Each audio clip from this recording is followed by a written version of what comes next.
Measurements, blah blah blah, lame math joke and or pun, it ends up being that the Longshot's max extension is about 65 feet or 20 meters. So that's Longshot's length, but we need its mass. Steel manufacturers publish the weight of their steel chains based on the link diameter. Not Link's diameter, the link diameter. The chain links. So it would be cool to go into Home Depot and get some spools of green-clad elfmen. Anyway, more screenshots and pixel measurements show that the chain link diameter is about half an inch, which would put our 65-foot chain at a surprisingly hefty 169 pounds of weight. That's the weight of a baby horse, or me after 2 straight weeks of Sizzler buffets. And here's Link just beasting this thing around with one arm. I was wrong about the whole girly man joke. Good for you, elf boy. But okay, let's say that Link somehow manages to pick up all 189 pounds or 86 kilograms worth of Longshot, which is in and of itself a long shot. What does this mean for the force of actually firing it? Well, going back to the equation, we still need acceleration, a variable we just unlocked by finding out the Longshot's length. The Longshot travels 20 meters in 1 second, meaning its velocity is 20 meters per second. Shockingly typical math. And its speed is consistent throughout, meaning the only time it's accelerating is from that initial 0 standstill to the 20 meters per second in that fraction of an instant right there, just as you pull the trigger. Roughly that instant is about a tenth of a second. And since acceleration is change in velocity over time, that means A equals 20 over 0.1 or 200 meters per second squared. And that's a lot. It's not quite bullet level acceleration, but it is 10 times faster than the roller coaster with the fastest acceleration in the world, Dodonpa in Japan. Okay, so we're finally ready to calculate the force that the Longshot exerts on Link from firing it. F equals ma, plug in some numbers, and that gets us 17,200 newtons. So what that means? Well, considering that Link remains completely still while launching the Longshot, it means he's absorbing all of that backward force into his arm. The force needed to break a bone varies based on the size of the bone, how the force was delivered, etc., but it's typically around 12,000 newtons. So, based on the force applied to Link's hand by the Longshot, just the act of launching this device would, at minimum, break his fingers and his wrist, potentially some of his arm. After an injury like that, there is no way he would be able to hold onto the Longshot's handle, let alone ride it across an open pit of hungry Tektites with one arm. No amount of red potion is gonna fix that in a second. Hear those hearts beeping, Link? Yeah, we'll get used to it because a shattered arm is gonna do that to you. But wait, we're not even done yet. That's just the force to launch the darn thing. It's not like Link is taking a leisurely glide over to the hook.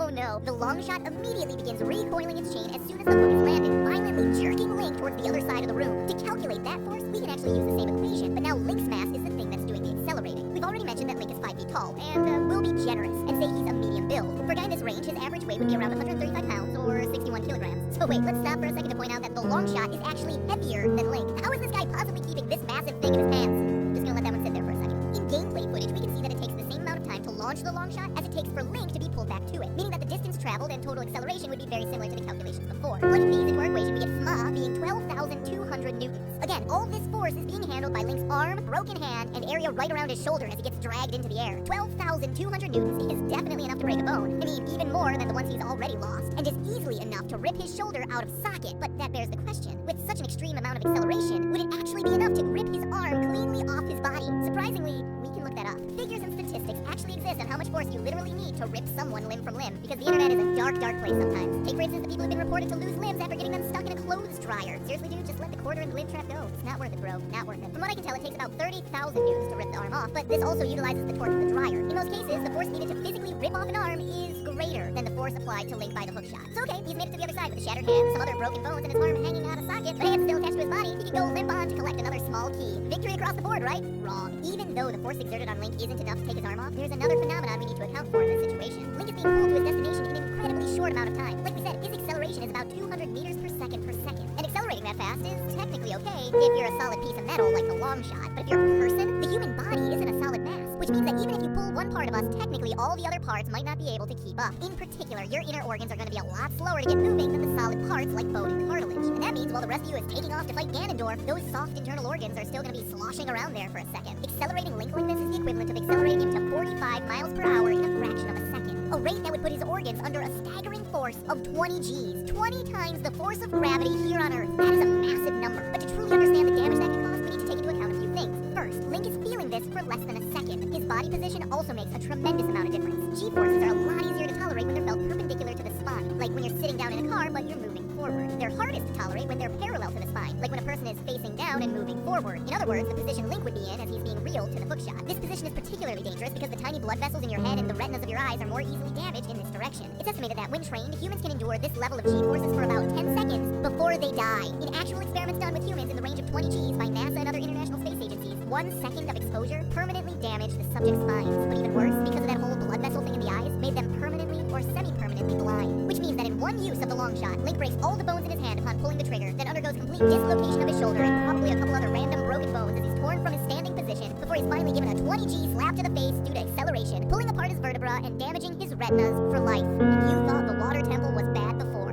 But hey, that's just a theory. A game theory. Thanks for watching. So here's a fun fact. I live just outside of Los Angeles, and traffic here is bad. I mean, really bad. Every day that I drive into town, it literally takes me an hour and 15 minutes at least to get to the city. But that's only one way. And believe me, you can only listen to Wrecking Ball so many times before it makes you nauseous. And that number of times is 1. So to keep me occupied during the commute, I listen to audiobooks from audible.com. Now I know you've seen a bunch of other YouTubers promote Audible, but seriously, I use this service practically every day to get through this ungodly commute.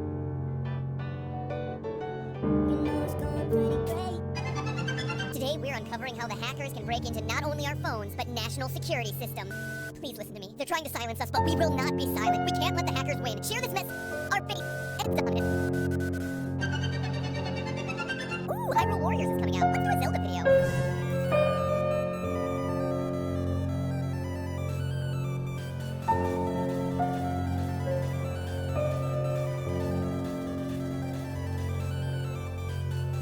Hello, Internet. Welcome to Game Theory, the show that quite honestly ran a poll on Twitter about what the next episode should be, saw Zelda win in a landslide, knew a new game was coming out, and decided that stopping our hacker overlords could wait another week. Seriously, look at the results of this Twitter poll. You only have yourselves to blame. So I'm excited about Hyrule Warriors since it's probably the biggest thing to happen in the Zelda franchise since the game became a boat simulator with Wind Waker. It's a complete change of form for the series, focusing on beat-em-up style action rather than adventure-style questing and dungeon exploration. It's a cool twist, breathing new life into one of gaming's oldest and most beloved characters, and apparently not just breathing new life, but injecting him with steroids. Because from what I've seen from the gameplay so far, this new version of Link looks like a god of war, cutting through waves of enemies like butter. Look at that! It's like Chuck Norris in a tornado had a green-clad elf baby. What the heck? That's the fire rod? This thing? Man, 16-bit graphics just don't do that item justice, I guess. Needless to say, this Link is a beast. And even though it's been stated that the game falls outside of the timelines that Nintendo has set up around the series, it got me thinking. Clearly, not all chosen heroes are created equal. So in a battle royale, which incarnation of Link would prove to be the deadliest warrior? Today's episode plans on putting them to the test. In total, there have been so many Links in this franchise. 11-ish so far, and each with a nifty little title. There's the chosen hero from Skyward Sword, Hero of the Minish from Minish Cap, really creative title there, guys. The Link from Four Swords, whose name doesn't exist that I can find. The adult hero of time in Ocarina, the child hero of time from Ocarina and the Majora's Mask timeline, and that's why I said 11-ish, because it's the same guy, but split across 2 timelines. Then there's the hero of legend, who spans Link to the Past, the Oracle games, and Link's Awakening. The new hero of Hyrule from A Link Between Worlds, the hero of Hyrule, no new in the title, from the original LOZ and LOZ2, the Linkening, and don't get me started on how the one coming before him is titled the new hero of Hyrule, when this hero of Hyrule is after him, technically newer in a timeline sense, despite being from an earlier game. It's like they made up this timeline lore to tie together a bunch of games that were never meant to have a timeline at all.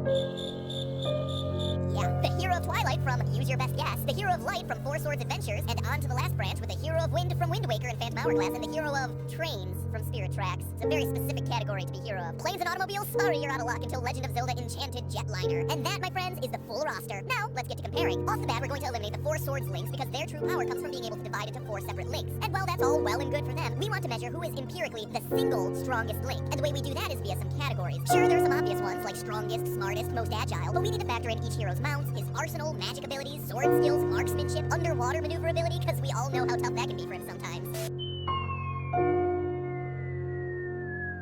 And overall level of questing experience. When it comes to pure natural strength, the hero of Twilight is definitely your guy. Able to wrestle Gorons and carry around enormous balls of steel without any strength-enhancing items. But then again, this is the Legend of Zelda series where you're only as good as the strength of your gauntlets, or power bracelet, or handy glove. And while TP's hero had mad guns, he also didn't have the mad accessories to jack up his beefy biceps. And while the hero of Hyrule could push rocks his own size, and the hero of Legend could lift rocks 4 times his size, it was the hero of Time who could hurl pillars 64 times his size halfway across the room using his golden gauntlets. And with incredible technique to boot, lifting with the knees and not with the back. Point for you, sir. As for which member of the green team is the smartest, there are a few factors at play. Skyward Sword's Link is the only one shown to have a formal education, while other Links just focus on an individual trait or get taught by a tree. But a formal education can only get you so far when you're in a battle setting. You can also judge Link's street smarts off of the difficulty of the puzzles he has to overcome in the game. And a survey of online Zelda forums shows that most people agree Twilight Princess's puzzles were the most difficult, citing both the Ice Block sliding challenge in Snow Peak ruins and the statue puzzle before receiving the Master Sword as being the most infuriating of the series. But all the strength and smarts in the world don't matter if you move like a brick. Sure, every Link has a Hylian shield to defend against incoming attacks, but it'd be good to know which members of the Link Horde can run circles around their opponent, or run at all, as most just kinda trot around the map, taking a leisurely stroll to save the kingdom. On this criteria, Skyward Sword Link immediately jumps to mind as the one iteration able to run, flip, and lightly parkour, but he gets winded pretty easily and is forced to drink wheatgrass to improve his stamina. Now, if there's one thing that defines an unstoppable runner in this series, it's the Pegasus boots, which narrows down our candidate pool. But of those candidates, the hero of legend jumps to the top of the heap because, well, he's the one who's actually able to jump. Maybe not in his signature game Link to the Past, but certainly with Rock's Feather in both Oracle games. Twilight Princess also rates pretty high in the agility category because Link can turn into a wolf with really good jumping ability, which is a nice segue to our next topic, animals. Let's talk mounts. Sure, there's the horsey Epona, but not every Link has her, and some have very different mounts, like the Loftwings, the King of Red Lions, or a train. But while a boat has limited usefulness outside of water and very rarely is Hyrule flooded, and a train is limited by its tracks and is, well, just kinda lame, Epona and the Loftwings provide a pretty close match. But as illustrated in Skyward Sword, to operate the Loftwing effectively, you have to hang on with both hands, whereas Epona doesn't have that limitation. In fact, if the hero happens to be reincarnated as a trained ranch hand, you can ride while also shooting arrows and sword fighting, as shown by the expert mounted warrior, the hero of Twilight. And going one step further, he also happens to be the best marksman, equipped with the sniper scope of Hyrule, the Hawkeye goggles. And not just with a traditional bow, but also a crossbow from his time spent in Link's crossbow training. So far, TP has been pretty OP, but what can really make or break a legendary hero is their item stash. And for as cool and super useful as the spinner is, Twilight Princess ain't winning any awards in this category. No, the award for best arsenal goes to the hero of legend, A Link to the Past, Oracle of Seasons, Oracle of Ages, and Link's Awakening. Come down and accept your prize. With so many quests under his belt, this guy is Hyrule's resident hoarder. The Fire Rod, Ice Rod, Rod of Seasons, Rod Roddy. He's got more rods than you can shake a Deku stick at, except he doesn't have any of those. But what he does have is 3 versions of the hookshot, the vanilla version, long shot edition, and the switch hook. Pegasus boots, Rock's cape, magnetic gloves. Do you believe in magic in a young Link's heart piece? He certainly does, possessing 2 magic canes, 3 magic medallions, a magic cape, a magic hammer, magic powder, and 13 magic rings, of which he can use 5. Even with all that magic, he's still not the strongest spellcaster, with the title going to the hero of Hyrule from LOZ 1 and 2 for his ability to heal, summon thunder, and turn into a fairy. No, like an actual healing fairy, not, I mean, he is kind of like a fairy boy. He's more of an elf, really. But when it comes to items, no other Link comes close. In addition to items, spanning 4 games also makes this Link the most experienced adventurer of the bunch. In fact, this guy is such a pro, he goes on whole quests in his sleep. Like this video if you get that inside joke. It'll be our little secret. Seriously though, 11 dungeons in Link to the Past, 9 in Oracle of Ages, another 9 in Seasons, another 9 in Link's Awakening, plus mini dungeons. He's doing more dungeon crawling than a typical character in Diablo. Which brings us to the final 2 categories. Underwater ability goes to... no, definitely not old Iron Boots over there. It's a close call between our 2 frontrunners, the hero of legend and the hero of Twilight. The former can swim very easily using the mermaid suit. He's got his trusty seed shooter to use underwater, but he also has the uncanny ability to use his sword. And not just use his sword, but use it fast, literally hacking through the competition. By contrast, Twilight Princess's Link has the Zora armor, which allows him to swim and breathe underwater, and though he may not have the use of his sword, he has the added benefit of water bombs. The ability to use a sword underwater, though, trumps those bombs, so slight advantage, hero of legend. Finally, and perhaps most importantly, any battle between Links is likely going to come down to a sword fight. Just look at the matchups against Dark Link. So as our final category, who is the greatest swordsmith? And while the hero of Hyrule learns some upward and downward slashes, and Minish Cap Link does a whole training series with the Blade Brothers and Tiger Scrolls, it's Twilight Princess that once again takes the title. By training with the hero Shade, our elfin ranch hand learns techniques that no other Link has ever been exposed to. The Mortal Draw, the Helm Splitter, the Backslice. These are just a few of the highly advanced maneuvers the Twilight hero has at his disposal. And when your closest competition is horizontal swipe or awkward Wiimote stab, you've basically got your competition linked. So with all that being said, let's tally the results. Can we get a drum roll, please?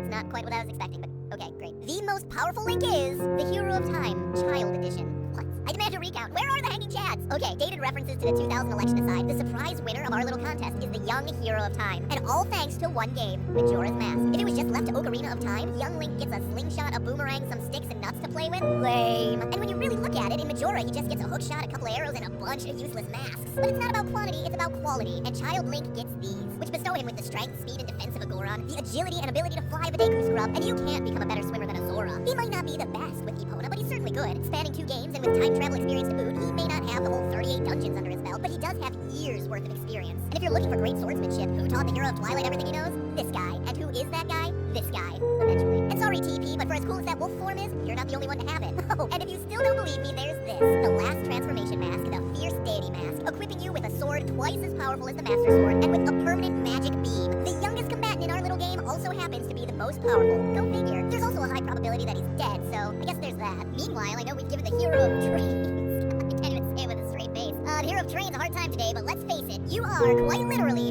the weakest Link. But hey, that's not the end actually, because I'd like to take this moment to answer one of